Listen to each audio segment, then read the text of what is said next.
Hi, I'm Dapper Dan, and I'm on Stay On TV with Ashley Tiffaney. Shout outs.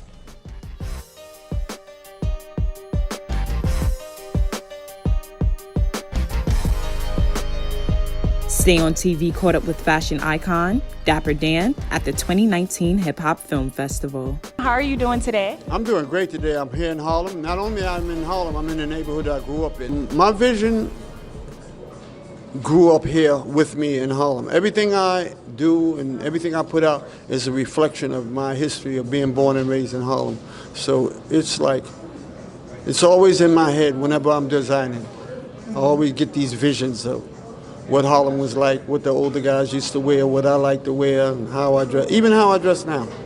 He made a name for himself in the streets selling drugs. After his arrest in 1967, he had a new lease on life. Dan began creating unique designs for rappers, hip-hop socialites, and street legends who focused solely on luxury brands. When did you know you was like Dapper Dan? Like, when did this vision come to life for you? Well, you know, Dapper Dan, the Dapper Dan that you know is the Dapper Dan that's associated with fashion as a salesperson, fashion as a brand. But I got the name Dapper Dan because of my skills in the street. And they named me after a guy who, a real skilled hustler in the street. His name was Dapper Dan. And he was in jail. When he came home, he told me his name was no longer Dapper Dan, that I'm Dapper Dan now because of the way I dress and the way I hustle. I became, which is very important, I became my first influencer. So because I grew up in Harlem and I had the Harlem swag, that enabled me to open up a store in Harlem where all the hustlers would come because I already had a reputation of dressing. And that just like ballooned into what's going on now. If you was coming up in today's industry, in today's fashion industry, what advice would you give some upcoming black designers? I would tell them the first thing to do is pay attention, close attention to the ones who are influencing fashion today and look at their trajectory. I think like Virgil has a lot that's attributed to his relationship with Kanye and Pharrell, with his relationship with the industry per se.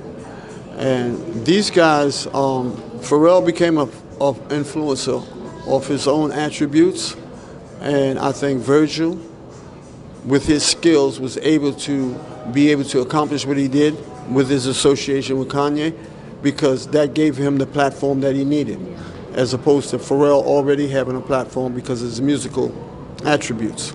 So you have to pay attention to how the trajectory works.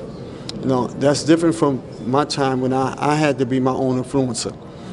So today, how would I tell a young person to be popular today? If they can first do it in their own circumference, you know, get a reputation of that, and just keep expanding that. And with social media, you can do that. Yeah. You know? But you really need to be, nothing is more helpful than being your first influencer. If you want to reach, if you're a person of color, and you want to reach the ultimate plateau, you should go to Africa or you should study and know everything you can about Africa connection.